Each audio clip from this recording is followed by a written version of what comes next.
Hello guys, আসসালামু আলাইকুম। এই দেখুন সামিয়ার বানানো টয়স। এই দেখুন হাঁস।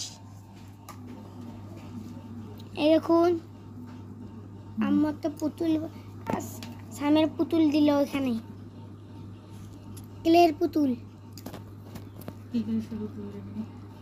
এই পুতুলটা খুবই ভালো, সুন্দর। এই দেখুন হাঁস, ডিম দেখুন, ডিম।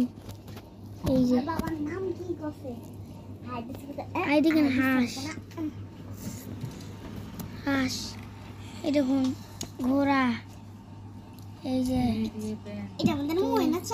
আর এই যে এখন ঘোড়ার উপরে ব্যান্ড, এটা হলো আমার দেখেছেন, কেলের ব্যান্ড, খরগোশ। এই দেখুন